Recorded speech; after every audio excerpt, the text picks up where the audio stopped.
Howdy, we are at the W Hotel in San Diego. I am here with Marlon Wayans, who is out on the promotional tour stumping Haunted House 2. Is this your first time in San Diego? No, I'm from, I live in LA, so San Diego, I've come here for crazy ass Comic Con. I've come here for Charger games to take my son. My boy, Sean Phillips, used to play here. So I come here a lot. I like San Diego. What's not to like? There's beautiful beaches and, you know, the people are nice. It's like Los Angeles, but the people and sharks. All right, it's been 14 years since Requiem for a Dream came out, and to date, it's been your only so-called, quote-unquote, serious performance. Now, you've proven that you have what it takes to play a dramatic role. Why hasn't Hollywood come knocking with more offers? I don't know. Because that's not what I'm known for. It's like I'm known for comedy. That's my go-to. And, you know, I don't know. And I don't write dramas for the most part. I'm in the comedy business. But I would do more dramas. It's just, I don't know. It's not something you actively actively pursue. I don't want to play slave number 14 in 12 Years a Slave. I would pursue it, but it's just I haven't seen anything great that's come my way. I mean, and if it did, I'd try it. Richard Pryor, I'd gotten that years ago. I was that would have been awesome because it's a drama about comedy, so about a comedian. So that'd be awesome. But you know, maybe in the future, who knows? You know, I'm just maturing right now. I think now I'm able to stop playing man roles. I looked like a kid for a long time. So, oh, that's awful.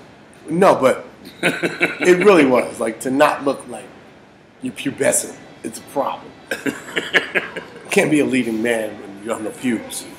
But now I'm starting to grow a chest and starting, you know, a couple of abs. You know, who knows? I could play a drama. See, when you get to the point where you can grow a mustache, it's more convincing than Ron Howard. Then you know you've matured. Okay. And I am not at that point. I'm not at that point yet. You're the youngest of 10 brothers and sisters. Did your parents have any other hobbies? Wow, that's a lot. Actually, no. I think that's the only 10 times they've ever did it. Oh, really? Yeah. And I can't believe my mom did it to him that much. I'm like, what is wrong with you, lady? He's annoying. Like, why would you sleep with him 10 times? Well, I'm an only child and I was adopted, so that'll tell you about my parents. Oh, wow. Of course, yeah. All right, so almost the majority of your siblings have a showbiz connection. Were you raised in a nurturing environment, or was there a competitive rivalry among the siblings? Oh, nurturing. We never competed with each other. We love each other to death. I mean, we're like, you know, each other's best friends. We protect and love each other. That's what all my parents used to teach us is protect and love your sibling. So I don't compete. You know, the only thing we kind of compete is friendly. When we crack a joke, the other person tops it, and then the other person throws in, and it's more like a great jazz band just kind of playing together to do their version of My Funny Valentine in the key of G. So we just, you know, all bug out and have fun, but it's not like we watch Sean. My joke's gonna be funnier than yours. Keenan, you ain't. Yeah. Never that. By the way, when you talk to Damon, tell him there's a guy in San Diego who thinks he was robbed out of an Academy Award nomination for Bamboozled. That is one of the great he was really good satiric performances. Yeah. I love that movie. Yeah. Love that movie. Yeah. But I'll be sure to tell him that. all right. So aside from Richard Pryor, who I'm just assuming, who were your comic inspirations and who made you laugh as a kid? Richard Pryor was probably, you know, is that guy. But there's so many influences for me. Besides my brothers, I'd have to go, let's go old school. Charlie Chaplin, Jerry Lewis. Wow. You know, He's God. Buster Keaton, Lauren Hardy, Abbott and Costello, Lucille Ball, Jackie Gleason, R. Carney. Oh, yeah. Okay. You're hitting all the right notes. Daffy Duck and Bugs Bunny. The best. The best. Those were my guys. They were everything that a comedian needs to be. You're right. They were pop culture. They were satirical. They were physical. They were great characters. They were in funny situations and reacted hysterically. They had great chemistry. Just the comedy math. I thought the early Merry Melodies and Looney Tunes was brilliant. Who else? Bugs Bunny. Eddie Murphy. Bugs Bunny is like a pen and ink Groucho Marx. He is astounding. Bugs Bunny. Eddie Murphy was Bugs Bunny in Beverly Hills Cop. Yeah, Think about it. You're right. You Yeah. put him in a situation, and he does some kind of crazy character, crazy gimmick to get you, fast talk you out of the situation, and it always, the mud always dropped on the safe always fell on the villain. He was the road runner. He was, But you're more of a Daffy Duck than a Bugs I'm Bunny. Daffy Duck. All right, how so?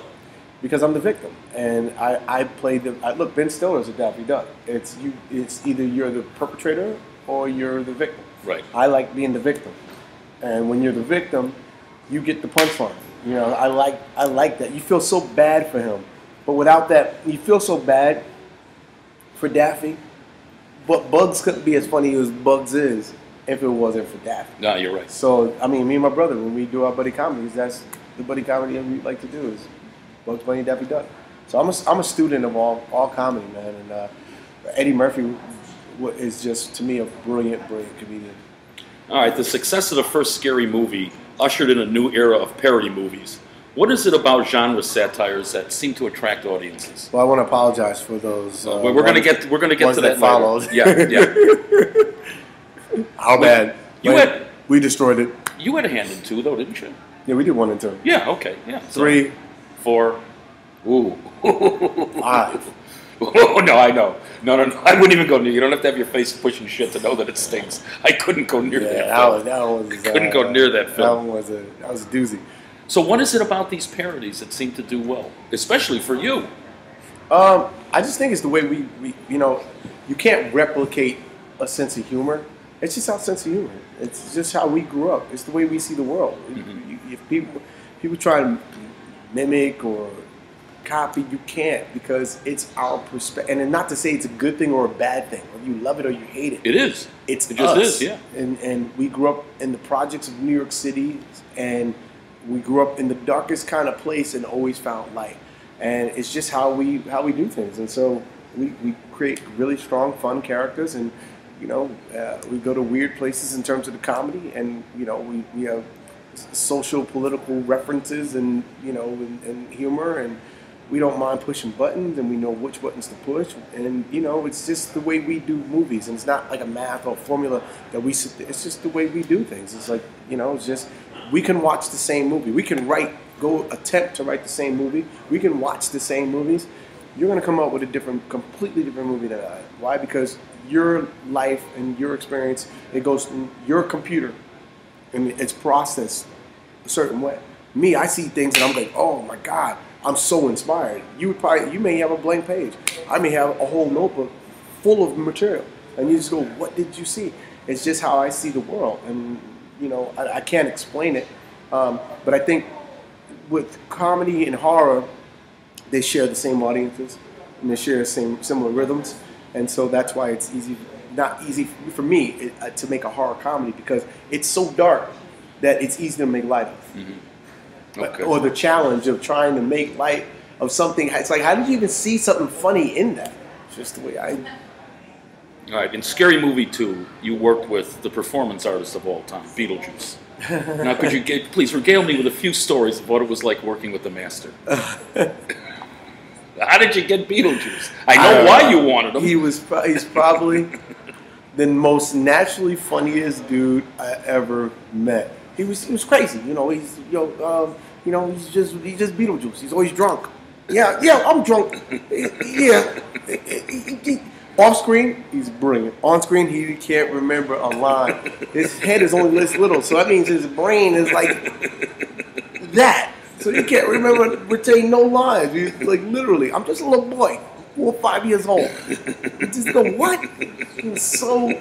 He's just a funny dude, though. But, yes, he is a natural. Yeah, I just hope he's alive. You gotta stop drinking like he does. The Juice Man liveth. Yeah, he's still around. Yeah, oh my God, he's not gonna be around long. Right. Because he drinks like a whole thing of vodka. He's not even as tall as a whole thing of vodka.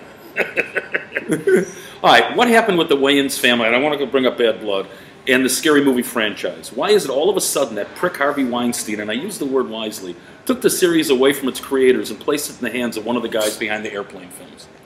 I don't know. It's just the nature of business, and there was a time I'd probably be pissed off and be angry having that conversation. But honestly, the reality is, we had our value at X, and they thought our value was at Y, and just couldn't come to deals and come to terms on a deal. And they went and moved forward and did what they did with the franchise, and God bless them. And we went on to do White Chicks. You made your own franchise. Yeah. And, it's funny. I just saw Bob Weinstein a couple of weeks ago, and he was just like, you killed my franchise. I was like, I didn't kill your franchise, Bob. I was like, actually, I'm thankful to the Scary Movie franchise because it taught me to be a beast. It taught me. I learned a lot from working with the Weinsteins and and the challenges of working with them. The great that you get. There's so many people and executives in Hollywood that came up under the Weinsteins, tutelage. So there's sometimes like the foster parent, the mean foster parent, but at least they adopted you and tried to show you love in their own way. But how can they accuse you of killing a franchise when Scary Movie 3, which was their first film, was the second biggest grossing one of the series? Well, he meant killed because 5, my movie I made for... Oh, for Hunt. Oh, okay. 1.7. They made Scary Movie 5 for a lot more. And, I think he felt like, he killed the franchise. I was like, well, I didn't kill it. Reality is he had a shot to buy it. He just didn't. So, right. But, all that said and done, Hollywood's a small place. And it's so ancestral.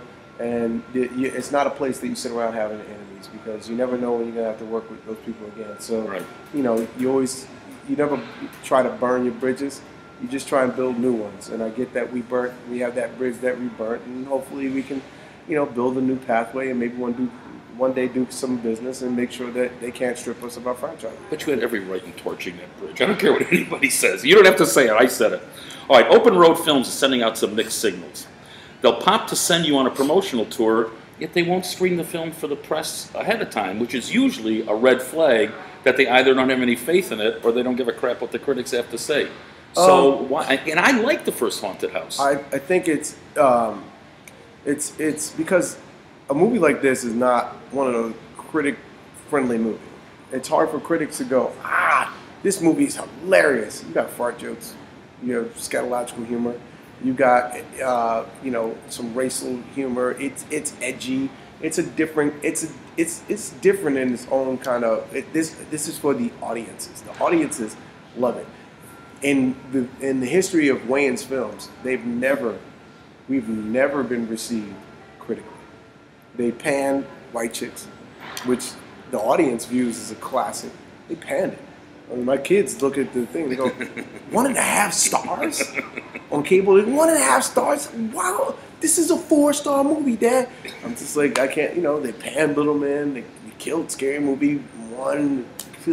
We never had great reviews. So I think it's not so much that the Open Road's going, I'm going to save it and hold it from the critics. It's just like, the reality is we've never been received in that way, but audiences love us. So we play, and I've done 24 screenings across probably more than that. I've been to 24 different cities promoting the movie, and I do a Q&A with the audience, and I tell the audience, I want you to tweet me your opinion of the movie. And I don't care if it's good, I don't care if it's bad, I don't care if it's ugly.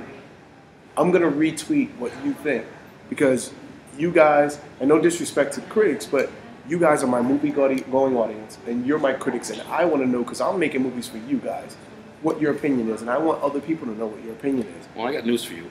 In my top 10 of 2013, it didn't make the top 10, but I did single out Essence Atkins, because I thought her performance in Haunted House was hilarious. I assume she'll be back in this one. Yes, she's in Oh, thank God. Okay. She'll always be on the franchise. She is absolutely hilarious in those films. She really... always be on the franchise. She's just a great actress. And she has this flair for this incredibly irreverent, off-the-wall comedy. Yeah. All right, before I go, anyone who can do a fresh fart joke has a little bit of genius. And the fart joke at Haunted House not only was funny, but it held true to all the paranormal films with the shit going on underneath the covers and all that. That's why that was so effective. It was.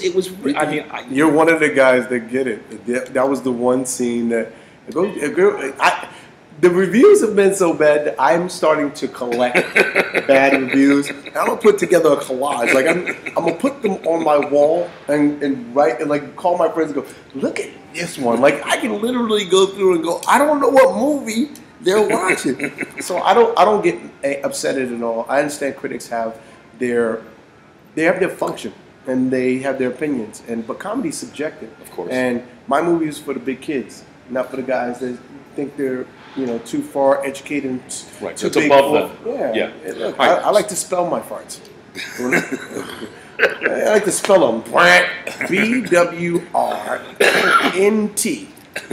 All right. So real quick, unless the audience is in on the joke, a lot of it goes over their head. So what films should my readers watch in preparation for Haunted House 2? What films are you going to eviscerate in Haunted House 2? Well, the way I like to do our movies is, this is a horror comedy with parody moments.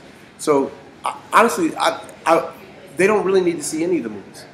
They don't even see Paranormal. They don't even see The Last Haunted House. Because the movie is set up that it's just an original movie, an original comedy, and it just so happens to have parody moments, and if you get it, you get it. But if you want to have an enhanced experience, I would see a Haunted House 1, because we pay up jokes in the Haunted House 2. And I would watch the Paranormal Activities. I would watch Devil Inside. Don't do that to people. Oh, yeah. But you got to watch it. You got to watch it, especially all the way to the end. You got to see the crash in it, because we start our movie with that. You want to see Insidious. You want to see Oculus? You get anything from that, or is that too new? Oh, that'll be in Haunted House 3. Maybe 3. You want to see The Possession. You want to see Sinister, and most of all, you want to see The Conjuring. The Conjuring is, and also maybe some. No, The Conjuring. All right. Thanks a lot. Thank you. It was a real pleasure meeting you. Thank you, bro. I appreciate it. Let's do it again. Okay.